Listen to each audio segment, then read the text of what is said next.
He's a Oh bum. my! What? No, that's a Hall of Fame terrible take right there. No, it's not. It's true. It's so true. What? Boy just choked. Straight women booty and let the ball go. Say what again? Say what again? I dare you. I double dare you. LeBron James puts up a three. Won't go. Rebound Bosh. Back out to Allen. His three-pointer. Bang! Irving and Curry. One-on-one. Irving puts it up. It's good. Kyrie Irving from downtown. Oh yeah, but we'll get to explaining and debating in a second.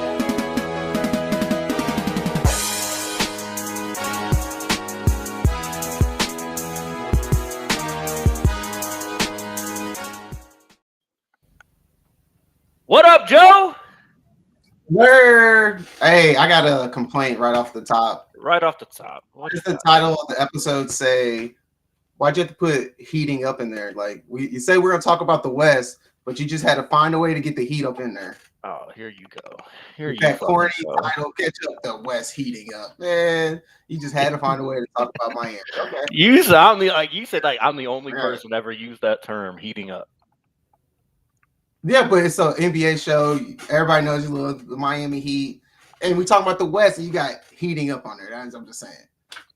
Look, the NBA is always good. Is always better when the Miami Heat are relevant. So, or when the might as well just make. We see if the NBA media just centered everything around the Miami Heat, we'd be in a much better place. We'd have much better coverage, value the proper. I thought you guys preferred Heat Island, though. I thought you guys preferred your island that you guys have, Heat Island, with the few. I mean, it don't matter. Like you. Right? Yeah, I keep getting there. That's all that matters. It don't matter. So, if they want to keep providing the little extra chip, that's fine. Okay. Take it any way we can get it. But you are right, Joe. We are going to talk about the West. The race for that first seed is getting intense, so I don't use a very bad word, apparently.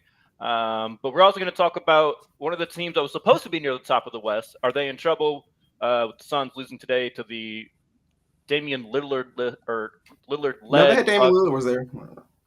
But no Giannis for the Bucks today. So we'll talk about them. We got some news on Embiid. Sounds like good news. And then we'll go a little dark horse in each conference as we're about a month away from the playoffs. So, and of course, we'll do a little start sit. Haven't done one of those in a minute. So we'll have fun with that. And, we end the show. We choose love. We choose violence. But the Thunder are back on top out west. The Nuggets had taken that spot from them for a little bit. They are ahead only by tiebreaker. So they have the same record. But nonetheless, the Thunder back on top. Joe?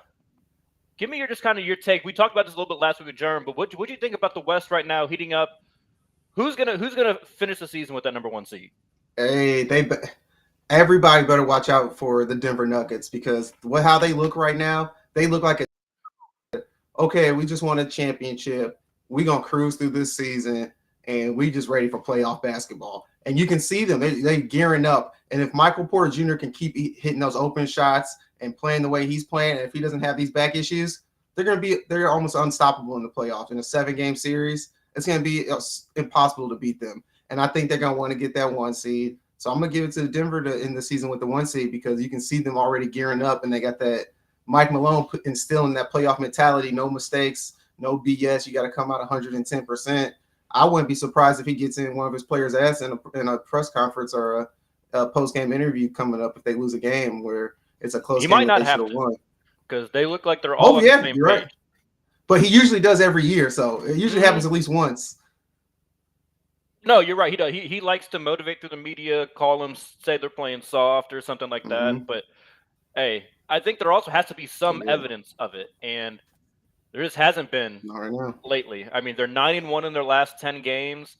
It's hard not to pick them, and you know what? The real shame, I don't know if shame's the right word, but what needed to happen for, the Thunder or the Timberwolves, pre-injury, they needed to kind of run away from the Nuggets. While the Nuggets were kind of coasting through the midseason, they allowed them to stay too close. Because now when the Nuggets, when they kick it into that next gear, I mean, they're damn near unstoppable on offense, right? Like, there's really no way to properly defend the Jamal Murray, and Jokic 2-man action. Like it's basically impossible.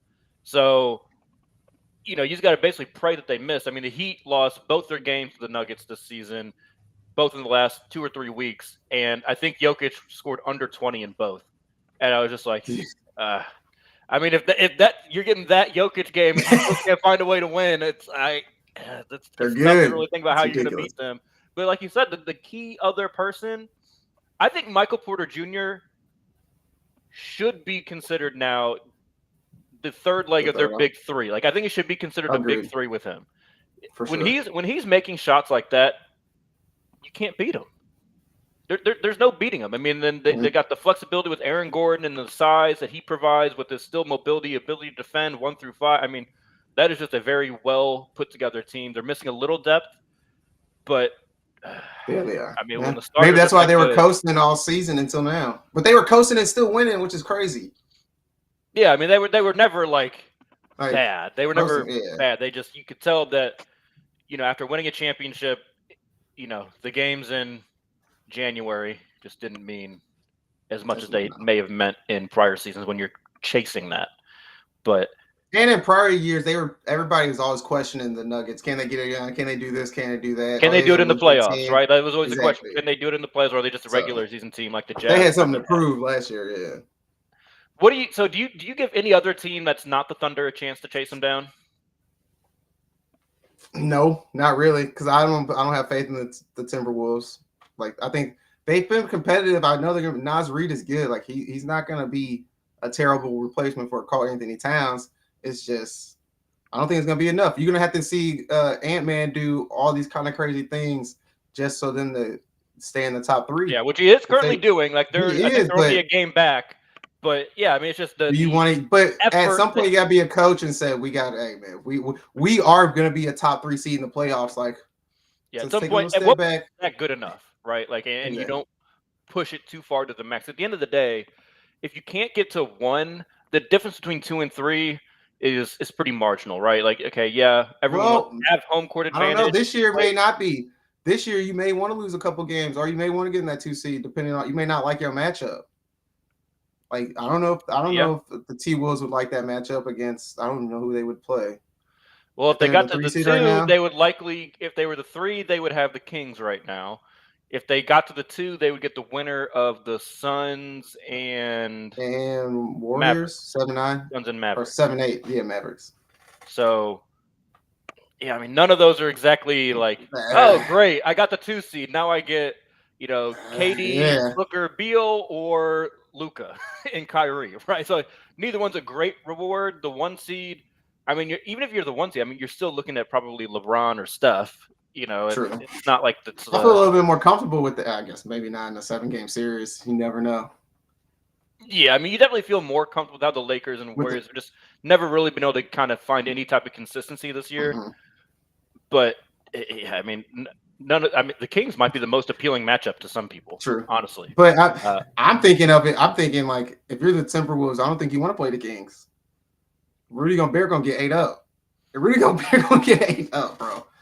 They're gonna isolate him. De'Aaron Fox running like that, he's gonna get in foul trouble. He's gonna be their best matchup is probably the Lakers, I would imagine. Like just because the Lakers like to play inside, so it's gonna require less of Gobert having to be out on the perimeter. But yeah, it's gonna be interesting. The Western Conference playoffs is gonna be fun. Some fantastic. Every round's gonna be great. Yeah, I'm gonna be tired as hell staying up watching all those games. Tired as hell the next day. But let's talk about the West, specifically the Suns. They lost today, like we mentioned in the opener. They lost to the Bucks with no Giannis. This is still also kind of proving my theory from last week that Dame is just much better as a top player on the team, like the go-to guy. Paul George effect. Mm-hmm. But nonetheless, on a scale of 1 to 10, let's do it that way. On a scale of 1 to 10, tell me how worried you are about the Phoenix Suns. I'm gonna go with 5. I'm right in the middle. I don't think we've seen them play enough together. I think it'll be a little bit different when the playoffs start. I mean, they're good. They do everything well, but assists they just don't have great number of assists. So to me, I think they do play a lot of ISO ball, but I think that can work for you in the playoffs, depending on what matchups you have. I don't mind it.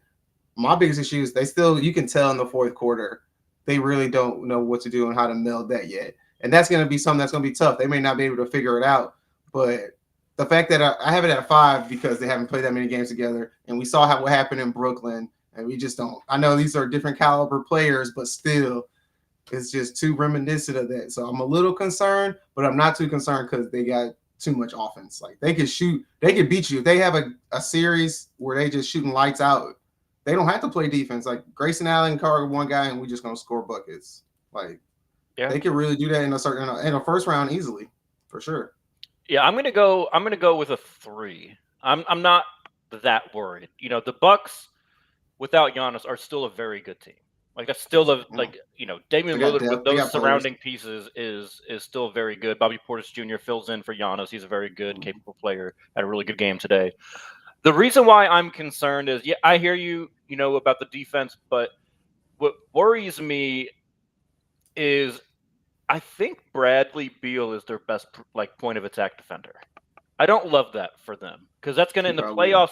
That could affect his offensive output. And I think if they're going to have to outscore folks, they're almost going to have to think, is it worth it to have him be the guy that is defending, or do we just allow a little worse defense to make sure we still get his offense? Maybe in select opportunities, use him as a defender, but it's just, that's never really been like Beal's calling card. No. His defense. He's never been a bad defender by any means when he, puts the effort forth. But I mean, I saw him today. They made a run in the third quarter where they had been down like 20 for a while, and they cut it to I think as little as 6. And Beal was the primary defender for Lillard, who was legitimately doing a very good job, like staying in front of him, making it tough. Making Lillard have to pass out of, shots that he would usually get. So, it's a way. It's just one of those things where maybe they shouldn't have thrown away Jordan Goodwin when they were making their deadline. Exactly. I think that he was that perfect kind of guy that was going to be selfless and didn't need shots, but would go out and lock up on defense. But nonetheless, Grayson Allen's been shooting the ball so well, though, that they kind of had – if Grayson Allen wasn't shooting well, like if Grayson Allen was playing how he started at the very beginning of the season, he'd probably still be here, but you can't with that shooting. Yeah, I mean, Grayson Allen, I believe, is leading the entire NBA in 3-point percentage. And it's not like he's only shooting 2 or 3 a game. Like he's getting like 5 up a game. So shout out to Grayson, I guess, doing a good job filling in his role there. But I'm a little concerned, but nothing crazy. And I think the biggest thing that you said, Joe, they just haven't played that many games together yet with their big 3. So it's just, I can't like bang the tables for like a 7 to 8 concern when, they got to get that chemistry going. Facts. Let's talk about an injury. Nick Nurse provided an update yesterday. I believe it was yesterday, that he is confident that Joel Embiid will be back before the playoffs. This was after he obviously got word from the physical therapist with the Sixers and how his rehab is going. So his rehab's going well, which is good to hear. What do you make of all this, Joe? Because it's so hard to tell with Embiid. Even if he is back, it's his knee, right? It was his knee, right? A meniscus. So he's sitting his big ass down, not running. He may be doing some light stuff, but core stuff. He's probably running. I just had this surgery about a year and a half ago. But he's not doing game speed. That's what I'm running. No. He's not doing game speed. He's not doing stop turns. He's not doing any of that. He's not going to be conditioned.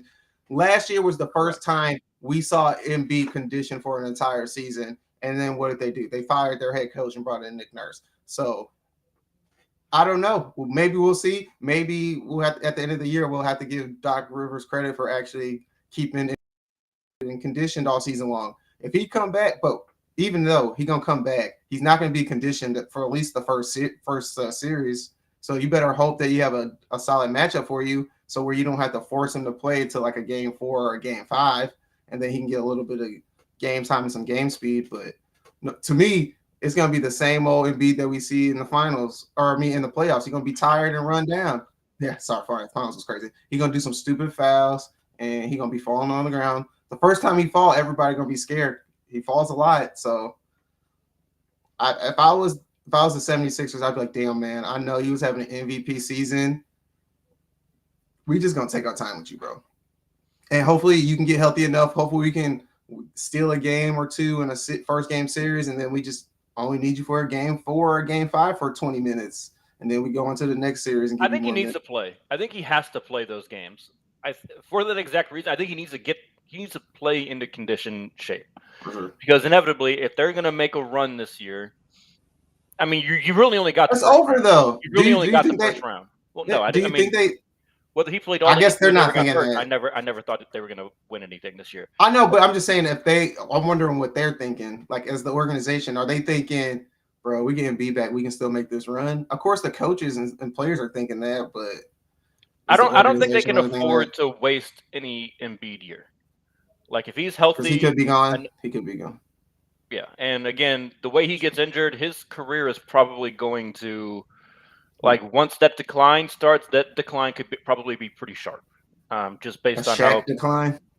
Yeah, with the way his body is held up, it wouldn't surprise me. I hope it doesn't, obviously, but I think he has to play. I think it's important that he gets, if they can get him 10 games in the regular season, I think that would be amazing. But that first round, like he's got to be playing. Hopefully by the end of it, 30 minutes a game. Oh, you think he's going to be playing before the playoffs? That's what Nick Nurse just said. He's confident he'll be back There's before the playoffs. There's only like 10 games left. Yeah, I mean they got a month. There's like 12 games, right? Or something like that. There's not a lot of games left. Let's see. The Sixers are 37 and 30, so they got 15 games left. Yeah. Okay. Oh, so if he could play 10, that would make me feel a little bit better. That's about 2 more weeks, probably, to get to the 10-ish games. Yeah. I mean, we'll see. I mean, he's been out for a minute. Meniscus isn't really an injury that takes that long to recover from. I mean, I walked out my surgery center, so I mean, he's a big dude, though. Yeah, I don't know. Bigger than me. Big dude. But yeah, I don't think the thing is, like, if they get to like the second round, right, and they're the say they're either in the play-in or like the 6th seed or something like that. I mean, that second round you're going up against probably one of the better teams. Damn. Yeah, they're in a bad situation. And if they're in the play-in, then they're most likely. You're right. You need them to play. What? I mean, I guess the Cavaliers they could potentially. If they're in the Cavaliers. Yeah. But that's gonna be a season where they would need Embiid, right? Jared Allen and Evan Mobley. They would need him right away. If they're in the play-in. And if they get the 1 seed or if they get the 8 seed, they would have Boston. If there's a 6 seed, they get Milwaukee. Like, I don't know. Well, even if they might just be one and done this year. They might just be one and done. Hey, even if they had Embiid healthy, I don't think they would have beat the Celtics. They just can't beat the Celtics. Right. It's honestly, this is like perfect for Philly fans, for the Sixers fans, because they got their built-in excuse already. They got their built-in excuse. Oh, well, just Embiid this year just wasn't healthy. Like, they get to say the same thing every single day. Oh, if Embiid wouldn't have done this, if he wouldn't have hurt his face, if he wouldn't have hurt his thumb, if he wouldn't have tweaked his hamstring, if he wouldn't have, it's the same shit every year. Every year. Out of shape. He's a little bit more in shape though.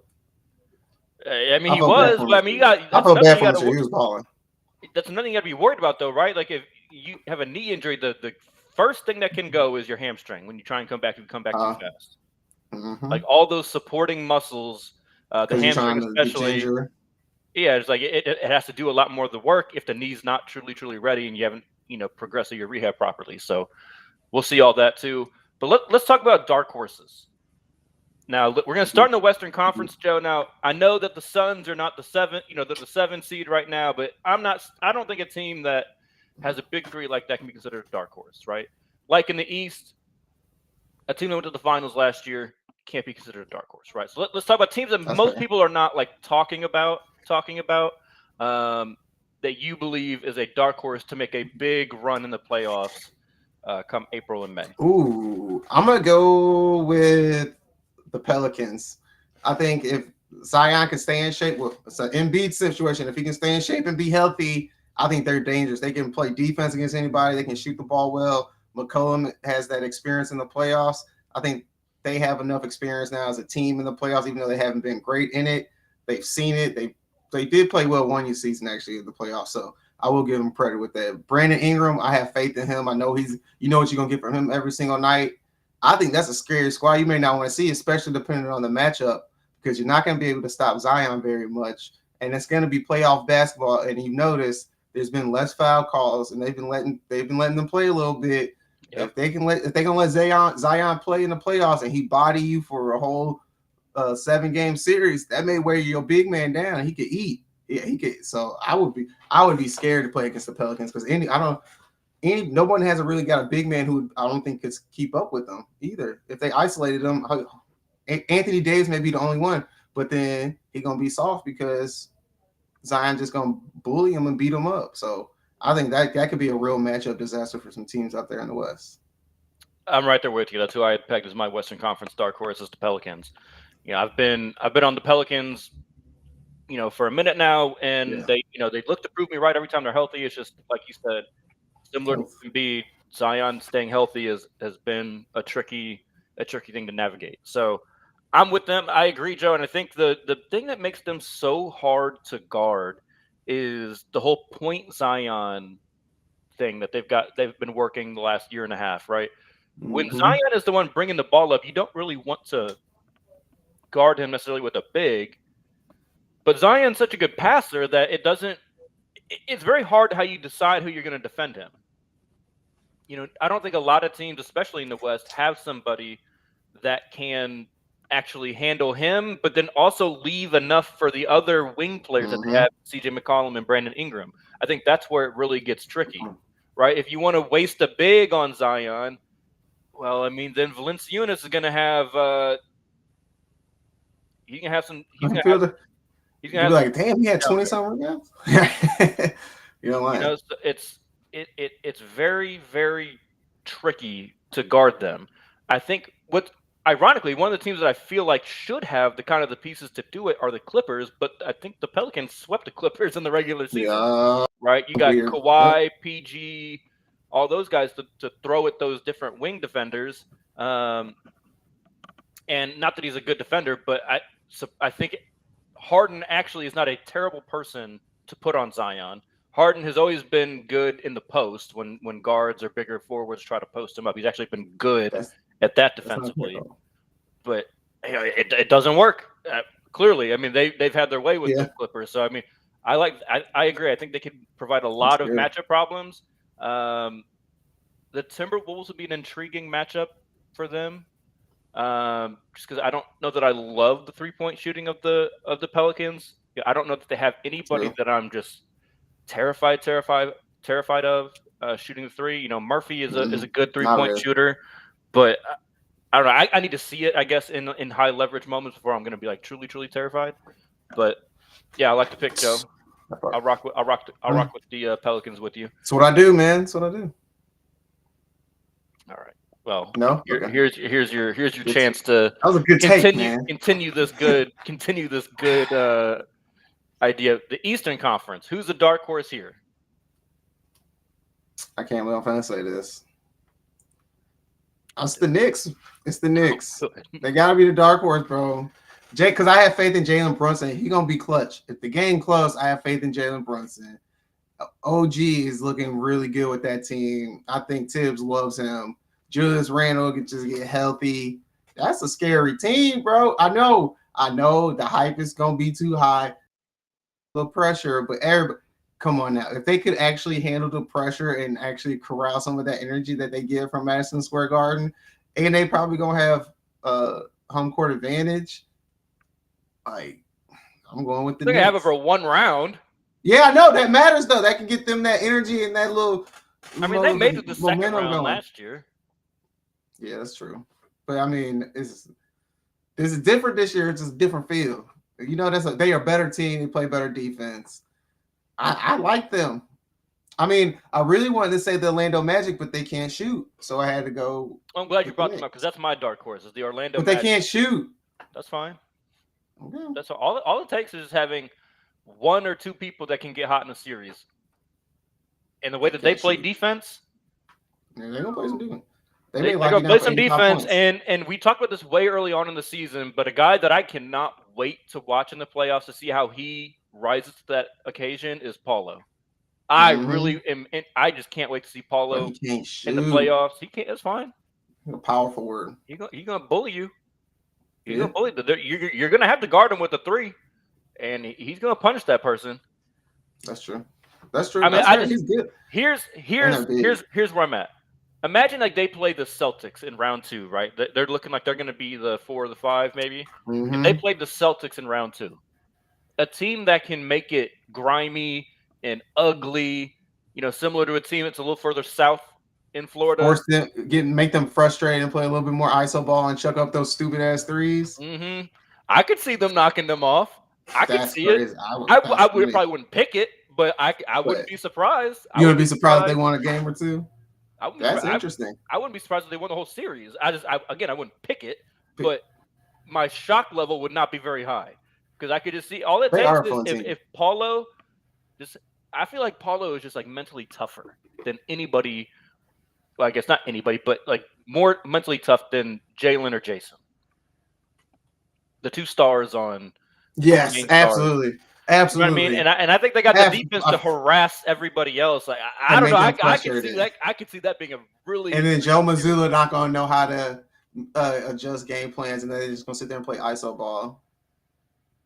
And then Jalen Suggs just gonna sit there and dribble. All of a sudden can't hit threes when they're just standing there the entire game. Yeah, I know. I could see it. I don't hate the Knicks pick. I'm trolling a little bit. I don't hate the Knicks pick. I do think that they have looked really good together. And I want you a little pat on my own back for calling how good I thought that the pressure throw in that trade was going to be for them. Precious Achiuwa, I think he's done a fantastic job with the Knicks. And OG he's fit in, like you said, fantastically. So theoretically, it all sounds good. I just kind of like the Clippers. I just expect it to somehow go wrong. And that is what it is. That's how it usually is too. Go wrong.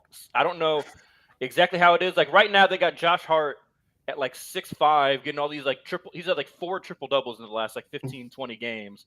I mean, he's getting like 15 rebounds and he had like a 20 rebound game almost. Yes, he just had like 20. 18, like 10 and 20 days or something the other day. I was like, what is going on? That's not going to happen in the playoffs, right? Now, can he slide his foot under a jumping superstar like he did last year? Maybe.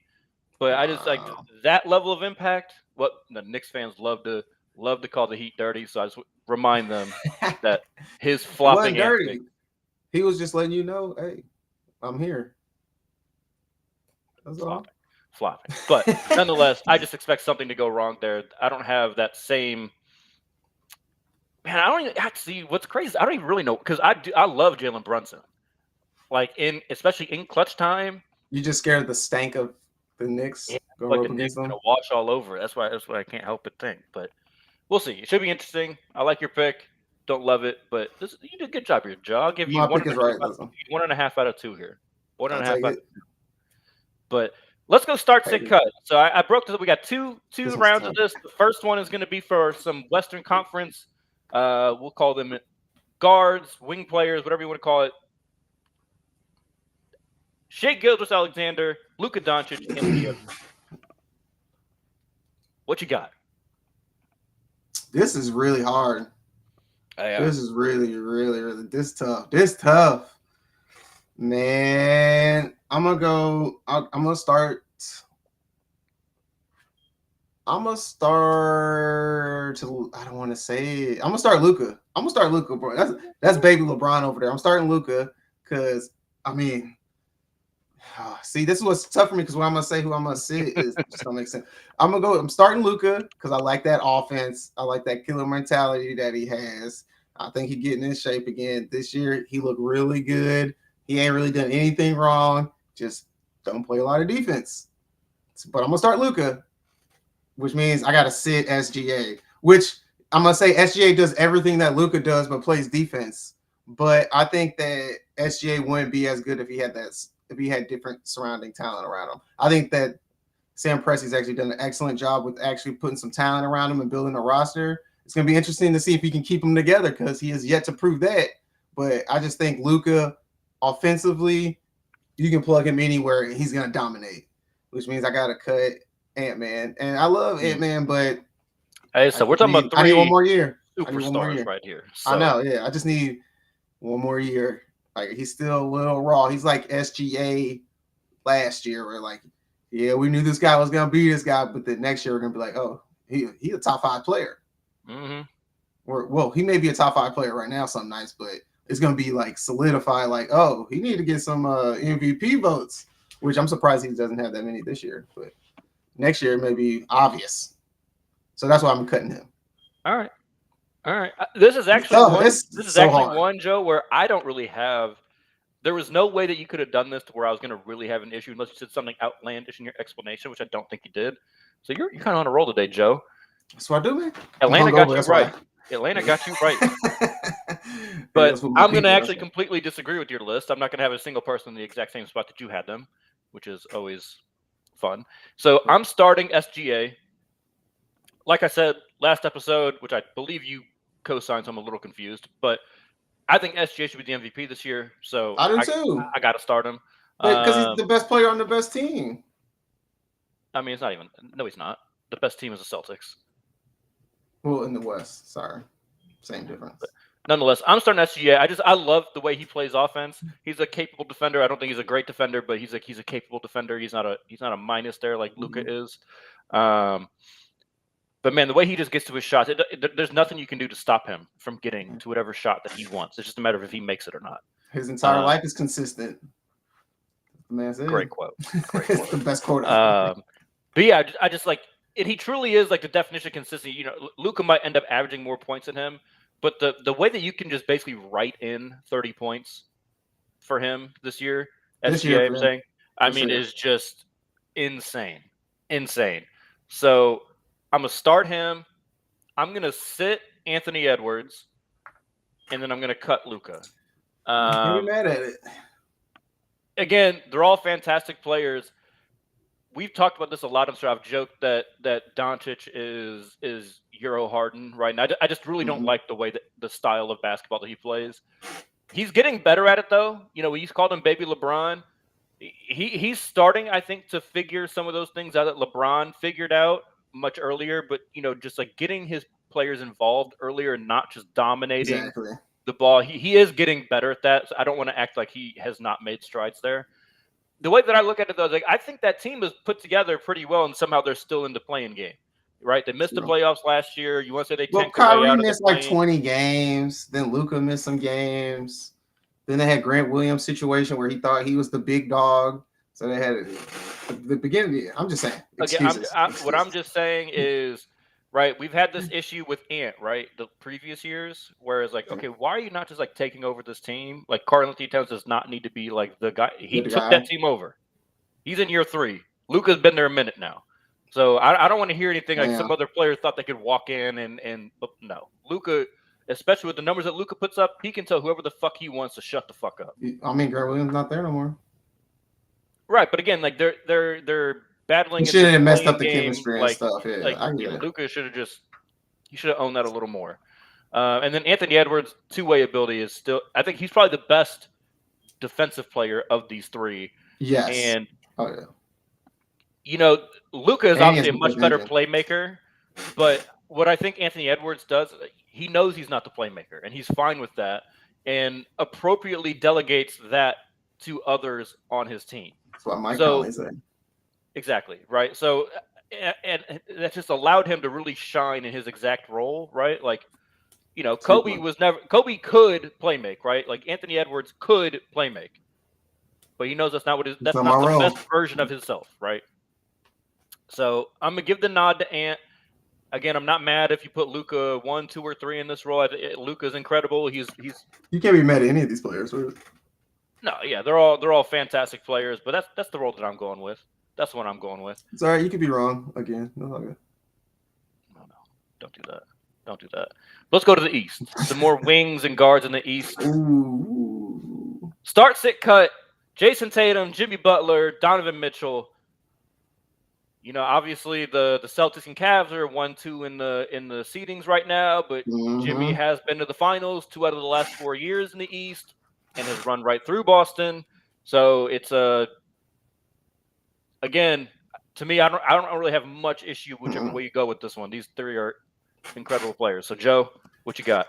Hey, I like the order you have them in. I'm starting Tatum. I think because obviously he has the most potential. I think he's the best offensive player out of the group. He's just not the best shot selector. There is a lot to say about him in the Not fourth the quarter. best shot selector. That is That's definitely it. true. But he can still get you 30 when Any he needs it. Any night. So I'm taking Tatum. I'm gonna sit Jimmy because I think Jimmy obviously is the best defender. He got the most heart out of all of these guys. And if I need 30, he can give me 30.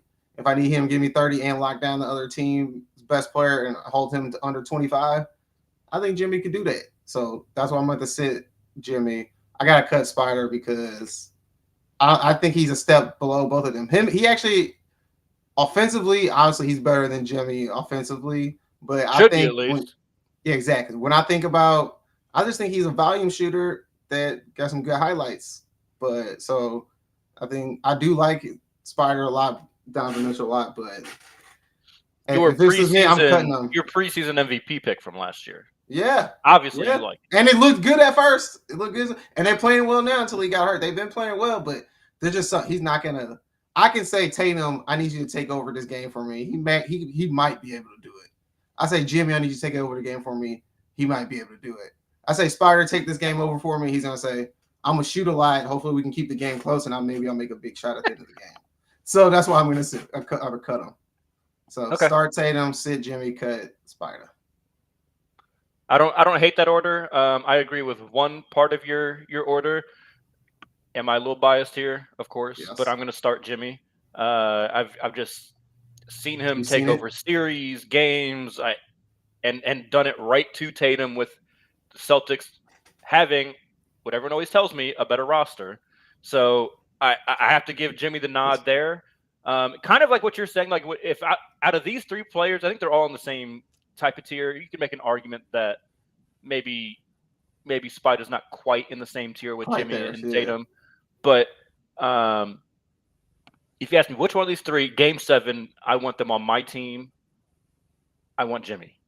And Yeah. that's kind of my tiebreaker there, right? That's fair. That's Like you fair. said, defensively, I know he's going to show up. Attitude-wise, I know he's going to show up. It should be Tatum. Tatum should be the start here. But, we talked about it a little bit last week, the fourth quarter struggles as they keep doing this, as we keep get further into his career. There's something about Tatum that I just don't quite trust. And that's why I'm going to have to sit him instead of start him. But I will sit Tatum, and then I'm going to cut Donovan Mitchell as well. I think there's. He's just a notch I below. can't It's put close, but exactly he's my below. finger on what makes me kind of put a ceiling on Donovan Mitchell.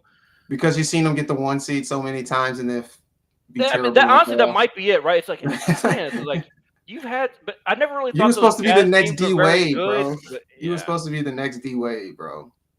I just don't quite trust him in the same way that I Alright. trust those other guys. He's a little smaller, so there's certain limitations with that as well.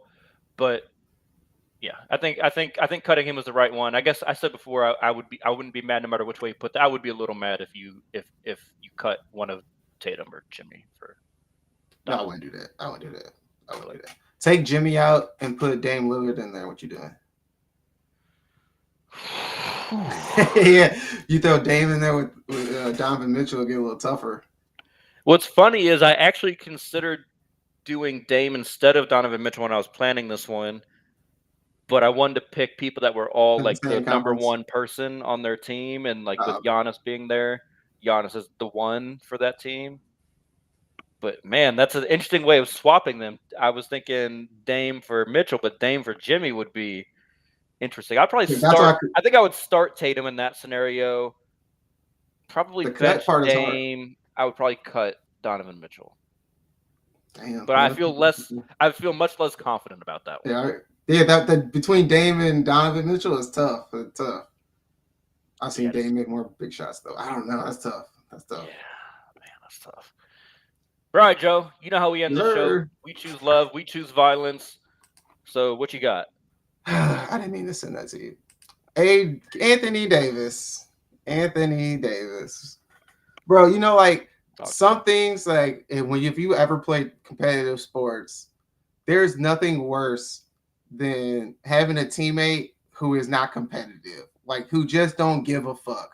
And how could you if I put you in Madden right now and I went 0-10 against you, I'm gonna be heated the next time we play. I'm gonna go 1-10. I'm not gonna go 0-11. Like, how could you sit there and say this is a team game? You know, I'm not really too concerned about individual awards. You a damn lie. Yes, you are. That's embarrassing.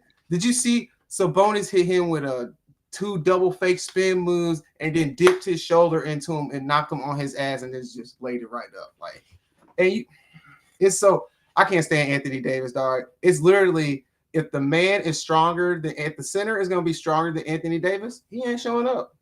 It's period. You can look at the Lakers last year. Look how good they were in the playoffs. Oh wow, how did the Lakers do this? Because Anthony Davis was playing well. They was beating people ass, and then guess what happened? He finally played against a real center, and they got swept. And that's exactly what's going to happen. Lakers got to play matchups. They better hope that they can find hope that they match up to where they don't have to play a big time center until they see the Nuggets. Then they're gonna get swept again because Anthony Davis, that mentality is soft as fuck. How can you sit there and this man? So Sabonis wasn't even an all-star. He didn't get an all-star vote. He did not make the all-star team. Yeah, and he beat you 10 straight times, and you don't care. Here was my thing with that quote, right? Like, I get it. I'm fine with like I don't care about individual awards or blah blah blah. That's fine. You can say one I guarantee person, you it's not going to stay like this. One person's team keeps beating my team. No, yeah, we got beef. Yeah, like we got beef, and I'm not trying to hide from it, right? Think about the East in like the all early you gotta say is yeah, I noticed right? it, and I'm doing the everything Celtics I can to change were it. running shit, right? The Celtics kept bouncing LeBron from the playoffs, right? They were bouncing the Heat from the playoffs, right? Bosh, he didn't really get to see the playoffs very often up in Toronto, but nonetheless, they said LeBron said, you know what? Fuck that. Hey, D Wade, Bosh, we're about to take care of them. Mhm. They made sure that they put together a team that could take care of the goddamn Celtics, right? And then they said afterwards, you know what? Let's put a little salt on the wound. Hey Ray, come flip sides here, right? Permanent beef between those guys now, right? Like I'm not trying to hear this like, oh yeah, I don't really care, blah blah blah, bro. A premier player at your position has dominating for like you. 3-4 straight years. Ridiculous. That's You terrible. better care about that. Like I need you to care that you're 0-10 against Sabonis. I need you to care about that. Now, if you're 0-10 but you're averaging 45 and 20, you know what you can say, you know what, it ain't on me. Right, You just have to be on the team that keeps fucking everybody else up. But that's not what's actually happening. And that play, like you said, like there's just like that play is kind of perfectly what I think encapsulates why I just don't really love Anthony Davis. That play you're talking about where he kind of Sabonis is with a little fake, then turns, you know, a little bit of just kind of bad place, bad time, where the shoulder connects with the. I don't think it was like dirty by Sabonis or anything. No, it wasn't dirty. No. I need Anthony Davis to be pissed about that. Facts. Or someone else on the goddamn Lakers needs to be pissed about it, right? Like remember, what I think it was the first or second year of the Big Three in Miami, right? And Hansbrough from the Pacers fouls Dwayne Wade a little too hard. Yes, I remember a little too hard. Yep. So what happens? UD says, okay, yeah, we're gonna take care of that. And next play down, just so happened to be next play down. UD just goes up, maybe went for the ball, maybe didn't. Made for damn sure he was going to hit Tyler Hansbrough right in his shit, right in the face. Problem solved. Why didn't that happen? Why didn't that happen for the Lakers? Why didn't Anthony Davis or someone else on that team? It's off. Because LeBron not going to do it. It's infected. LeBron shouldn't have to do it. Yeah, exactly. It shouldn't be LeBron. It should not be. It really shouldn't have been Anthony Davis, but Anthony Davis at least should have been mad about it. Like you could see Dwayne Wade when he got up after that hit. He was like, "Oh, okay." He's like nodding his head, like, "All right, it's gonna be that type of game. All right." Anthony Davis just sitting there like this, like holding his face, like faking like he's actually bleeding. No, you're not. Right. Yeah, it hurt a little bit, but you need to come up mad. Like come up mad, like you're like, okay, something's about to happen. So whether it's I don't care who it is. Somebody on that team got to do something. The message, Taurean Prince. Oh, okay. Perfect. Yeah, yep. You're not going to do my guy like that. I know I'm a role player. I know my role. In my role right now, enforcer. Make sure that no one touches him like that again. Right? But they don't got none of that on that team. They don't have none of that. Nope. They need. I feel your violence right there, Joe. I'm going to choose love. I'm going to show love to the city of Portland. Congratulations on officially getting eliminated from the playoffs on March 16th, I believe it was, when they lost yesterday. I'll forever be petty with this topic because of how many people said that the Heat didn't have a package to offer them. So congratulations on winning that trade and all those great pieces you got. from Milwaukee and the Celtics. Congratulations on your Cancun trip. You can book them officially now. You guys are doing fantastic. Joe Cronin, you're an excellent GM. Keep up the great work. We are 3 and a Possible.